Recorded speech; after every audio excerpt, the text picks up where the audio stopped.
This is Democracy Now!, democracynow.org, The War and Peace Report. I'm Amy Goodman. Increasing climate chaos has driven a number of celebrities to warn of the dangers of global warming. Tuesday night's hand-in-hand hurricane relief telethon kicked off with a message from Stevie Wonder, who called out climate deniers ahead of a rendition of the classic song, Stand By Me. As we should begin to love and value our planet, and anyone who believes that there is no such thing as global warming must be blind or unintelligent. The music legend Beyoncé also called out the effects of climate change during the hand-in-hand benefit for hurricane relief telethon. The effects of climate change are playing out around the world every day. Just this past week, we've seen devastation from the monsoon in India, an 8.1 earthquake in Mexico, and multiple catastrophic hurricanes. Irma alone has left a trail of death and destruction from the Caribbean to Florida to southern United States. We have to be prepared for what comes next. So tonight, we come together in a collective effort to raise our voices, to help our communities, to lift our spirits and heal.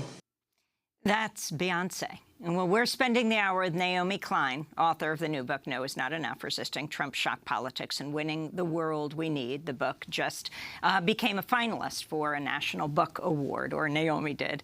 So you have Beyoncé, Naomi. You've got Stevie Wonder weighing in. But you have the networks, I'm not even talking about Fox, MSNBC, and CNN, hardly mentioning the word climate change when it comes to these horrific events, when they are spending 24 hours a day on this climate chaos. One of your latest pieces, Season of Smoke, in a summer of wildfires and hurricanes, my son asks, why is everything going wrong? Well, CNN and MSNBC aren't letting him know. But what about not only what President Trump is saying, but this lack of coverage of this issue, and also the lack of coverage of the connections between these hurricanes, past and the coming ones, with the fires, the storms, the droughts, and what's happening in the rest of the world, which make the number of deaths in this country pale by comparison. 1,300 in South Asia now from floods. In Nigeria.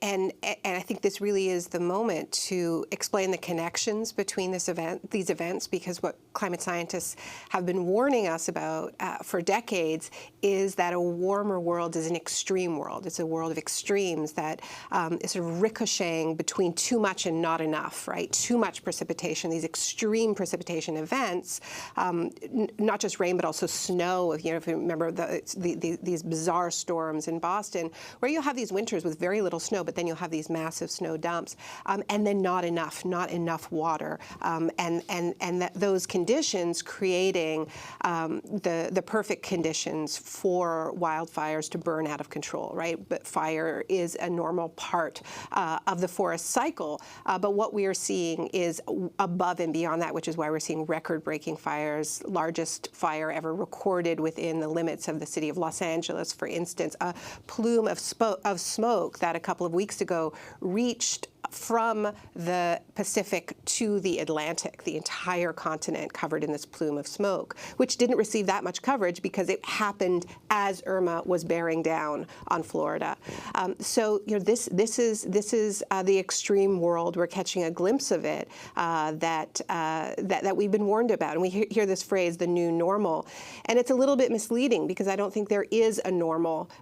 It's precisely the unpredictability that we have to understand, and I think what a warmer world means is that there are fewer and fewer breaks between the extreme events. So you have the Houston mayor, Sylvester Turner, announcing that he's appointed the former Shell Oil Company chairman and president, Marvin Odom, to the new position of Chief Recovery Officer for Houston. Turner said in a statement, with all the resources we have in Houston for ingenuity, problem-solving, and public-private partnership, it's a natural step for me to reach outside City Hall to a business leader eager to assist us with our recovery from unprecedented flooding. Marvin E. Odom is the right person for the job in light of all his accomplishments in dealing through the energy industry with governments far and wide with business adversity, such as the huge hit that Hurricane Katrina put on the oil and gas sector. So, this goes to your book, The Shock Doctrine, The Rise of Disaster Capitalism. When disaster strikes, how is it dealt with, and what is it used as an opportunity for? Right. I mean, look, we need to respond to crises like this. They're messages telling us that something is broken with the system. You know, these are not just natural disasters. These are disasters that have become unnatural, that have become unnaturally catastrophic because of the impacts of climate change, but also because of the impacts of deregulation, because of inequality, of racial injustice. And the oil industry is at the dead center of this. If we look at the way in which a storm turns from a disaster to a catastrophe like Harvey, we see the impacts locally with the intersection of the floodwaters, with a deregulated oil and gas industry and petrochemical industry, creating this toxic soup, as you've reported on extensively, Amy, right? And then you also have just the strength of the storm being stronger because of the global impacts of this industry and other industries as well. So the oil and gas industry is intensifying the impacts of this storm locally on the because of what the industry is doing in a city like Houston, and then globally because of the cumulative impacts of burning all of those fossil fuels. And then who is in charge of the reconstruction? But a former president of Shell Oil, one of the oil majors that we now know. We can trace, you know, we know how much of global emissions, more or less, come from that handful of fossil fuel majors. They should be in the dock and not in charge. And here I'm talking about Exxon and Shell and BP and the core company, and of course the coal industry, that have so intensified this disaster. So it really is a world upside down, where the people most responsible, who should at the very least be paying the bill for this disaster, instead are calling the shots and planning how the public's money, which is really needed should, in a sane world, it would be going towards paying for a transition to 100% renewable energy as quickly as technology allows, which is in fact very, very quickly, to be designed in a fair way, in a just way, which would mean that the people who have gotten the worst deal, whose communities have been poisoned by this industry, who have borne the toxic burden, would be first in line to own and control their own renewable energy, to get the jobs, you know, making sure that the workers who lose their job in this industry are retrained and ready to work in the clean energy economy. Well, do we really think that Shell is going to shepherd a process like that? Of course not. So we need a huge amount of pushback in this moment. Some have suggested the hurricanes should be named after these companies. Yeah, I like that idea, or we could just call them Rex.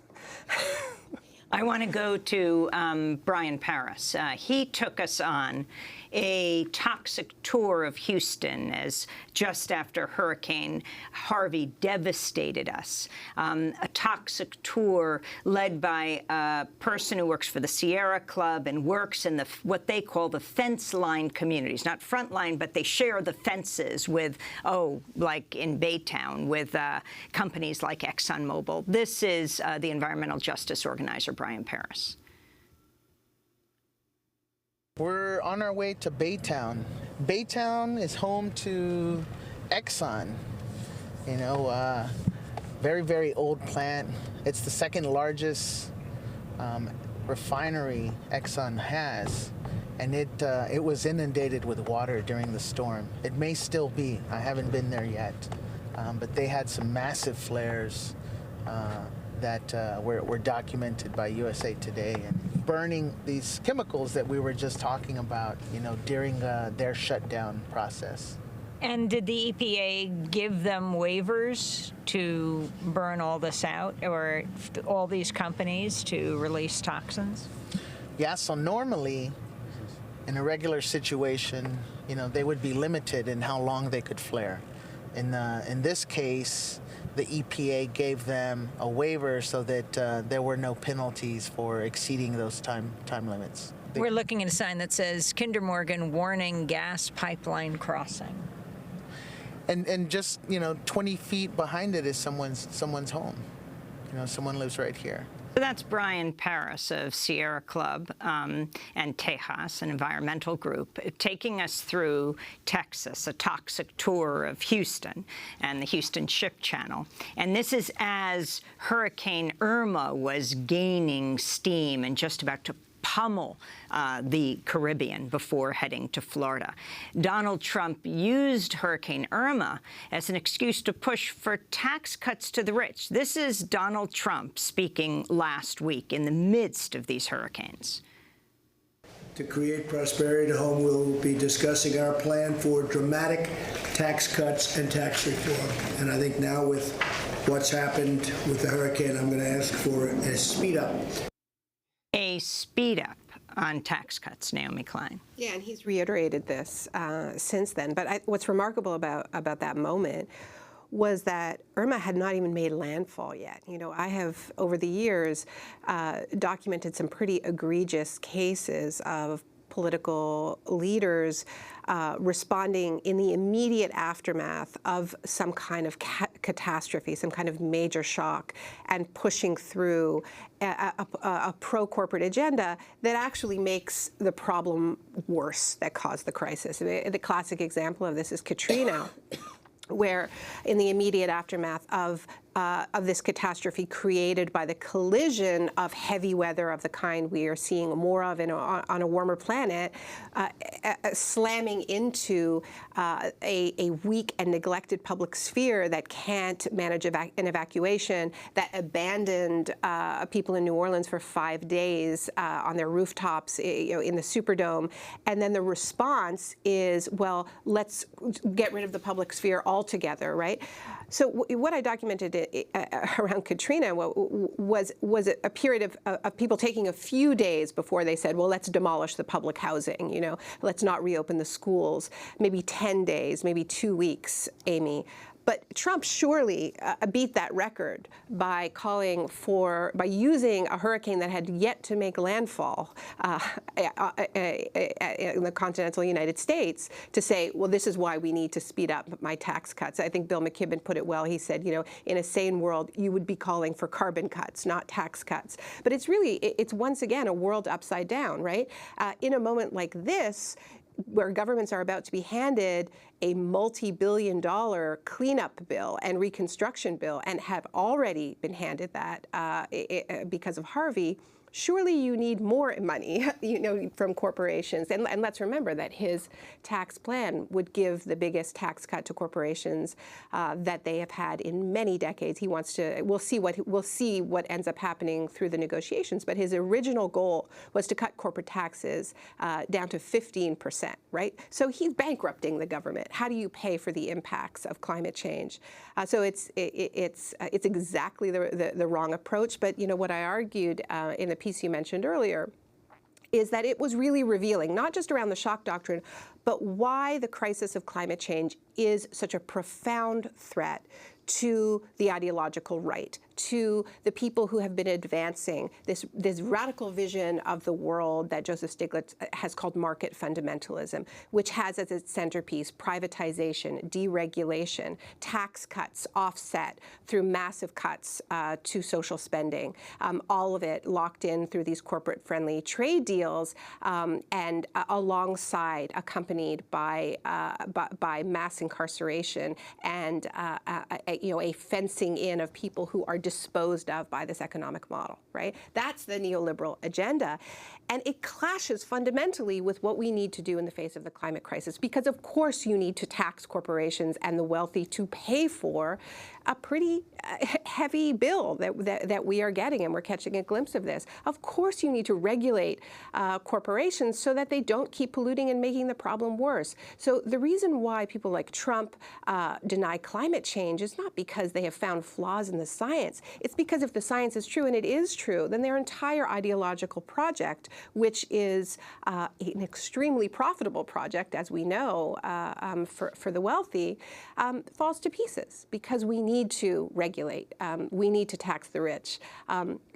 we need to build the public sphere. More importantly, we need to transform it to change where we get our energy, how we move ourselves around. We need to reinvent our cities. And there is no way that that political economic project survives real climate action. That's why they deny climate change. Let's not worry about what they actually think about the science. It's not about the science. It's about the consequences, the political and economic consequences of the science. When we come back from break, we want to talk about, well, the kinds of things you put forward. Many would think the Democratic Party would be putting those forward as an alternative. Where the Democratic Party is right now, I want to ask you about health care. Bernie Sanders has introduced a bill for single-payer health care in the United States, Medicare for all. Hillary Clinton is now coming out and speaking. She's attacked Bernie Sanders, also, of course, attacked Donald Trump as well. And we want to talk about other issues. In fact, this is the anniversary. This weekend was the anniversary also of Occupy Wall Street here in New York. This is Democracy Now! Our guest for the hour is Naomi Klein. She has just been named a finalist for the National Book Award for her latest book, No Is Not Enough, Resisting Trump Shock Politics and Winning the World We Need. Stay with us.